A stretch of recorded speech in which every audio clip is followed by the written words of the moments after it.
Bonjour et bienvenue dans cette nouvelle vidéo. Aujourd'hui, nous allons parler de l'estimation des travaux. Il faut que vous sachiez que quand vous allez visiter avec un agent immobilier, il y a des travaux qui vont compter et il y a d'autres travaux qui ne vont pas compter. Vous n'allez pas forcément avoir envie de faire les mêmes choses que lui. Vous n'allez pas forcément avoir envie d'avoir les mêmes finitions. C'est pour ça que c'est important de prendre le devis que va vous transmettre l'agent immobilier. Donc ça, quand il fait ça, c'est top parce qu'il fait son travail. Il ne fait pas que ouvrir des portes. Mais dans la plupart des cas, vous n'allez pas avoir de devis travaux qui a été réalisé pour une maison. Par exemple, vous voulez abattre une cloison, vous voulez refaire la salle de bain, ou vous voulez carrément changer le sol. C'est des informations que vous ne pouvez pas avoir rapidement. Pourquoi? Parce qu'il faut que vous appeliez un professionnel, qu'il accepte de se déplacer pour venir faire un devis, et ensuite qu'il vous transmette le devis. Quand vous êtes dans des marchés tendus en matière d'immobilier, vous avez besoin d'aller vite. Vous avez besoin de faire une offre cohérente, de faire une offre sensée.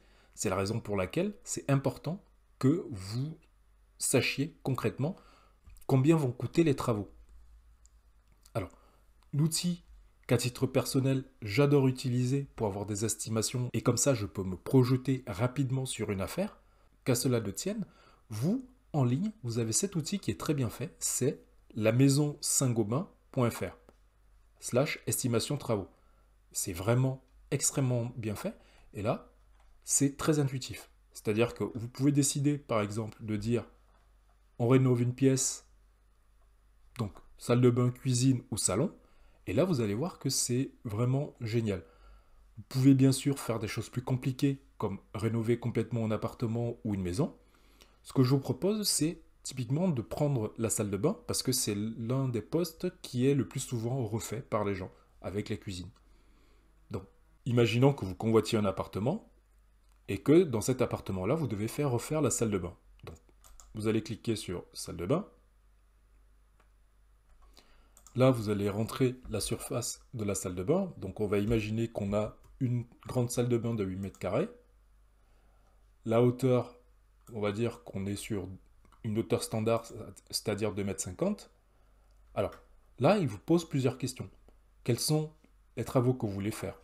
Typiquement, est-ce que vous voulez juste changer l'équipement et les meubles, les toilettes, les revêtements de sol, les revêtements mural? Donc, on va partir sur revêtement de sol, revêtement mural.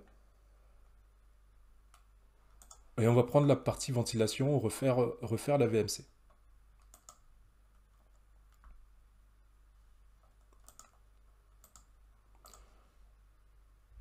Nous, on va partir sur, par exemple, équipement et meubles, revêtement de sol, électricité et ventilation. Ensuite, il va vous demander le type d'équipement que vous voulez installer. Alors, typiquement, on va dire, bon, on veut aller sur une douche à l'italienne. On veut un meuble vasque et il n'y avait pas un sèche-serviette suffisamment grand, on va en rajouter un autre. Donc, suivant. Question qui vous pose, et ça c'est vraiment très intéressant parce que c'est exactement comme ça que les artisans raisonnent, c'est-à-dire qu'ils vont raisonner en pose et dépose. C'est-à-dire ils déposent un équipement, ils en posent un autre, l'équipement qu'ils vont déposer, il va falloir qu'il l'amène quelque part, où soit il va être recyclé, soit il va être détruit. Et tout ce temps passé, en fait, ils vont vous le facturer. Donc, y a-t-il des équipements retirés? Oui. On imagine qu'on a un bidet, qu'on a une douche, on a un meuble vasque, un lavabo et un sèche-serviette. Ensuite, il vous demande le revêtement de sol par exemple que vous voulez. Alors, on va opter pour un carrelage simple. Est-ce qu'il y a un revêtement de sol à retirer? On va dire oui. On imagine que par exemple c'est... On va imaginer par exemple que c'est du PVC. Ensuite, il demande le code postal. Bon, vous n'êtes pas obligé de rentrer le bon code postal, hein. Dans mon cas, par exemple, je n'habite pas Paris, mais je vais mettre 75 002. Et là, miracle, vous avez un devis pour votre salle de bain. Ça ne veut pas forcément dire que ce sera le prix que vous allez payer. Là, c'est une machine qui vous répond.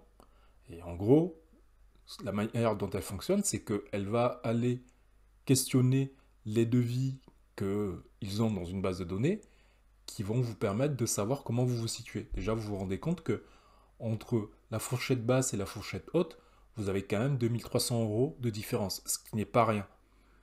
Donc, vous pouvez prendre ce budget-là, vous le retenez, vous prenez la fourchette haute pour votre négociation, vous prenez la fourchette haute pour votre négociation avec le vendeur, et par conséquent, vous allez pouvoir très rapidement faire votre offre en lui disant, bon ben, votre appartement nous intéresse, il faut que nous fassions refaire la salle de bain, nous avons un devis à 12 500 €, donc ce que nous vous proposons, c'est que nous allons réduire le prix de 12 500 €.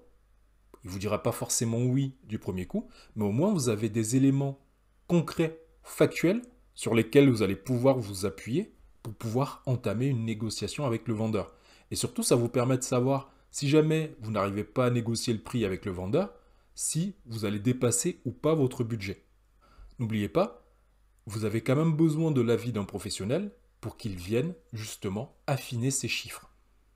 Pourquoi? Parce qu'il y a des choses, forcément, que vous n'allez pas voir. Vous n'avez pas l'œil expert, et c'est normal. Par contre, ça vous permet de vous positionner sur un bien ou pas. Parce que si jamais vous vous rendez compte que pour faire les travaux, il faut 30 000 € et que le bien il est déjà en limite de votre budget maximum, vous savez que c'est un bien sur lequel vous ne devez pas aller. Merci d'avoir regardé cette vidéo et puis je vous dis à la prochaine fois pour de nouvelles informations à très haute valeur ajoutée. Et comme toujours, à votre succès.